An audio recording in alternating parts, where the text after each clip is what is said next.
Welcome back mga kaaldab. Ito na naman po ang inyong lingkod, si Mr. Destiny. At magbibigay na naman tayo ng pinakamagandang update po ngayon sa social media. Ito yung pinaka-latest mga kaaldab na nangyayari ngayon sa Instagram, sa Twitter, at syempre sa Facebook.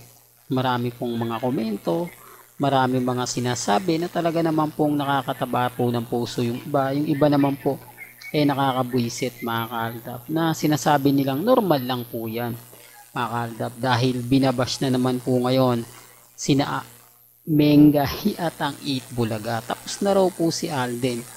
Nakakatawa no mga kaaldab? Yan po yung mga pag-uusapan natin. Pero dito tayo mga kaaldab bago tayo tumalakay sa mainit na update natin. Pansin nyo po ba na galing nga po daw si Mengay kay Dr. Vicky Bello? At si Alden Richards naman nga po, saan nga po ba siya galing bago siya pumunta dito mga kalab? Oops, issue na naman yan, Mr. Destiny. Parang sinasabi mo na may ganap na naman si Alden bago pumunta. Sabi ko nga po sa inyo, ako naman po mga kalab, di naman tayo namimilit Diba? Kung ano lang po yung nakikita po ng dalawang mata natin, yun lang naman po yung ina-update natin. Yun lang naman po yung mga sinasabi ko at pinapaliwanag. Di po ba? Bagamat maraming kwento, maraming mga salu-salungat na sinasabi, okay lang naman po yun. Importante lang naman po kasi mga kaaldab, yung mga nangyayari ngayon, napapanood ninyo, napapakinggan. Di po ba? Bagamat maraming issue po, yung mga sinasabi nila, bagamat maraming kwento ang mga pinapaliwanag nila, dito pa rin po tayo, di po ba? Sa galawang off-cam, pansin nyo po ba na kapag pumupunta si Mengay kay Dr. Vicky Bello, nagpo-post si Alden Richards ng ganito? Mga ngiting tagumpay, di po ba? Pansin nyo?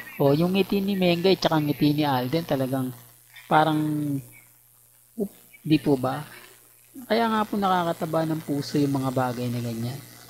Masaya po ako dahil ramdam na ramdam ko yung presensya ng dalawa.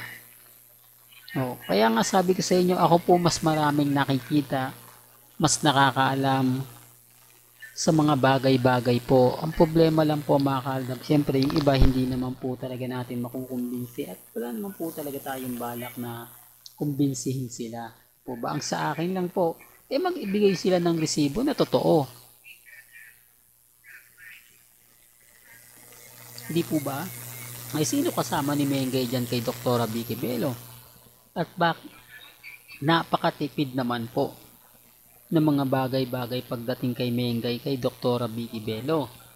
Hindi po ba napakaraming staff? Siyempre, labas na po yan kapag nag-aabang ka lang.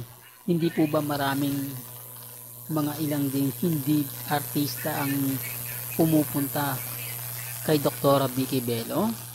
Bakit walang man lang nagpapapicture? Bakit hindi man lang daw po nagpapapicture? Di po ba? Hindi rin to mga kaaldab. Para lang po malinaw. Para lang po klaro. Para lang po sa kaalaman ng lahat. Siyempre, sabi ko nga po sa inyo, ako naman po, hindi naman po tayo namimindit. Di po ba? Basta sa akin, kumbaga, kung ano lang po yung nakikita ninyo, yun lang naman po yung hinahatid natin. At bakit laging same ngiti na naman po yung dalawa? Pero siyempre, mga kaldab, relax lang tayo. O ba? Well, punta na tayo sa ating pinaka main update. Binabas ngayon si Mengay, sinasabihan pangit, payat na, pangit pa. Di po ba? Pero yung admin niya tuwan-tuwa, hindi man lang po nagre-react, nagko-komento o wala man lang pong nagtatanggol kay Mengay.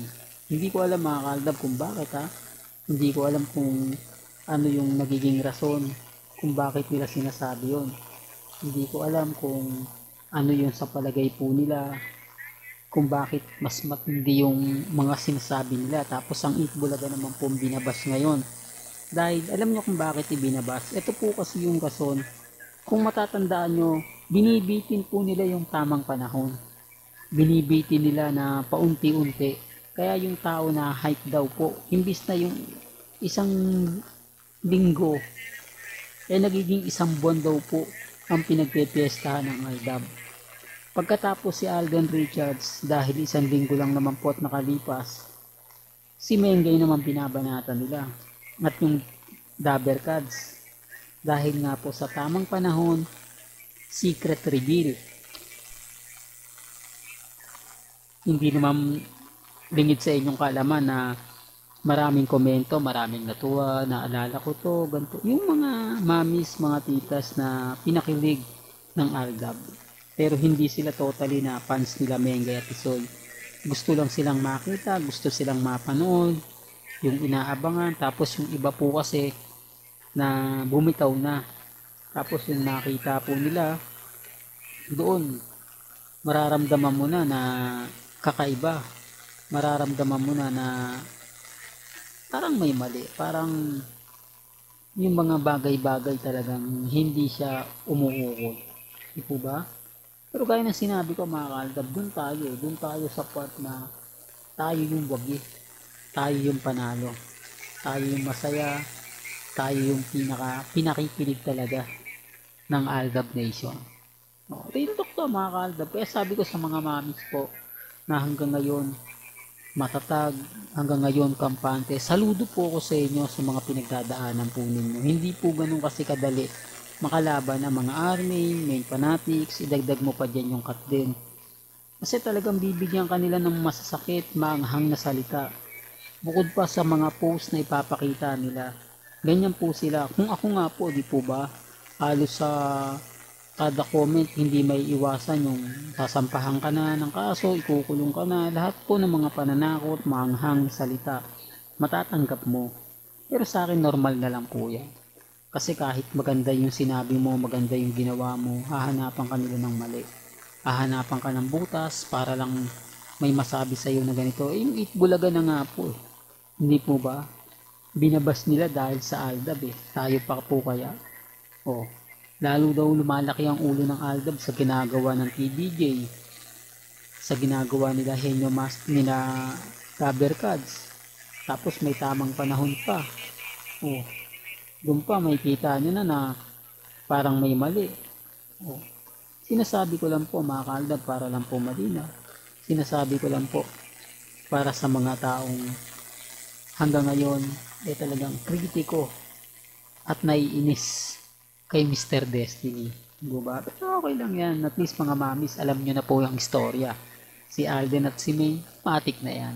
Hanggang dito na lang po ang ating latest updates. Kaya kung gusto niyo pa po ng pinaka-latest at sariwang update, abay tumutok lang po kayo dito po sa channel ni Mr. Destiny para updated kayo sa mga bago at sa mga latest na i-upload po natin maya-maya lang. Hanggang sa muli, salamat po sa panonood at pakikinig.